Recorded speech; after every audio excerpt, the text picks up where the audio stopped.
자, 그 다음 8번 거들어 힘이죠. 거들어 힘. 거들어 맞기라는 게 있잖아요. 거들어 맞기가 있는데 뭐 요렇게 하기도 하고 뭐 십진에 요런 것도 있고 그리고 주먹을 쥐면 요렇게 하죠. 이게 뭐냐 이거예요. 제가 품새 선수 시절 때 여기 그렇게 많이 때렸어요. 도복소리처럼 나는 효과가 있었죠. 그래서 명치 단련이라고 잠깐 그러다가 이제 저는 이제 타이거즈 했으니까 단장님께 혼나고 더 이상 이런 거는 이제 안 하게 됐습니다. 그게 뭐냐고 계속 치냐고. 가드죠, 가드. 그러니까 방금 설명드려서 아시겠지만 이 땡기는 게 힘의 작용을 하거든요.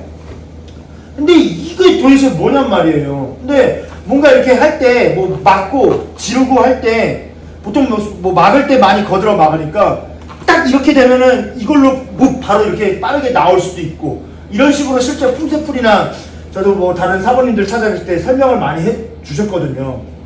그러면은 이게 양손으로 뭐 이렇게 때리는 게 아닌 이상 뭔가 동작을 하면은 이 가드 올리고 있는 게 이 거들어 손의 의미란 말이죠. 어떻게 보면은 여기서 이제 뭐 사실 더 나갈 건 없을 수도 있어요.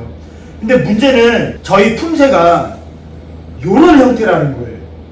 왜 여기서 하냐 이렇게. 가라데 쪽은 이렇게 하는 걸로 알고 있거든요. 요런 식으로 갑니다. 그러니까 여기서 이렇게 칠 필요가 없어요. 이렇게 갑니다. 이렇게.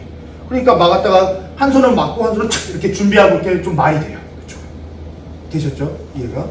자, 근데 이제 저희는 어떻게 할 거냐? 이제 이런 게 있습니다. 예를 들어서 양손으로 다 휘둘러 버리면은 좀 더 힘이 나오는 게 있어요.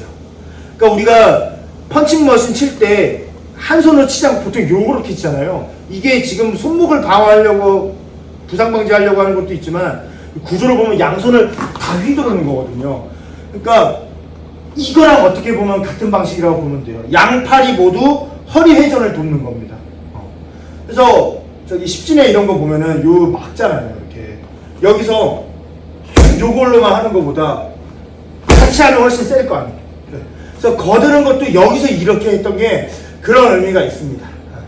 그러니까 마찬가지 이거보다 이렇게 하면 훨씬 나아가겠죠. 지금 이제 뭐 이 구조상 요렇게는 안 했는데 이게 좀 편하니까 이거보다 이렇게 이 발력으로 쓰시면 되겠습니다.